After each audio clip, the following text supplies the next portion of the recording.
Before the publication of Things Fall Apart, most of the books about Africa, such as Joseph Conrad's Heart of Darkness, were written by European authors who typically portrayed African characters in an incomplete and unfavorable light.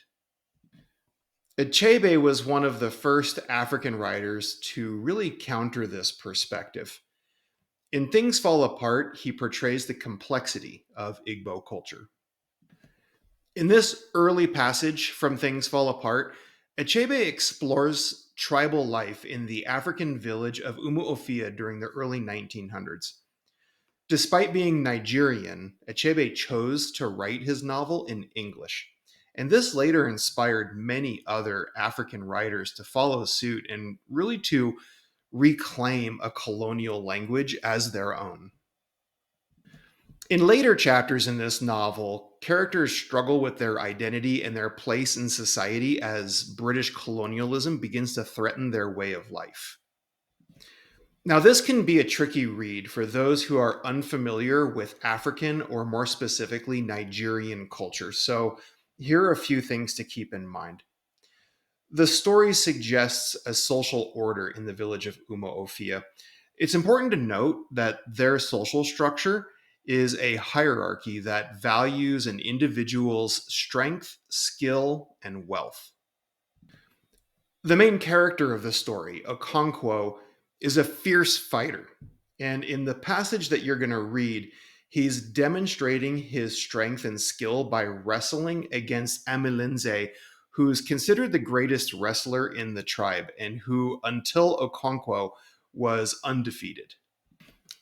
But Okonkwo isn't fighting just against Amalinze, but he's also fighting against his father's legacy and his reputation in the village in order to try to achieve success and fame.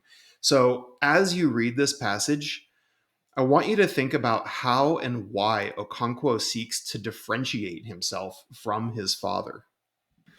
Now, with that background, let's get into our learning objective and our tasks for this assignment. Our learning objective for this first read is to be able to identify and describe character traits and setting details, especially as they relate to the themes of the story. And here are your tasks.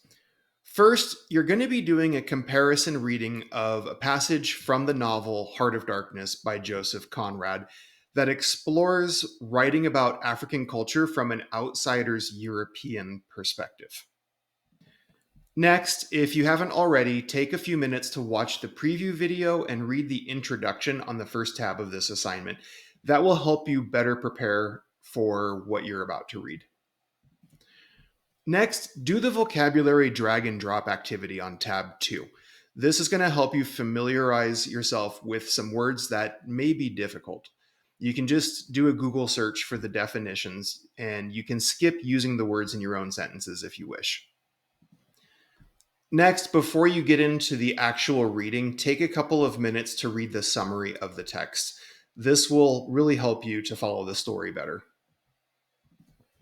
When you begin reading the actual text, slow down and give yourself time to process the story.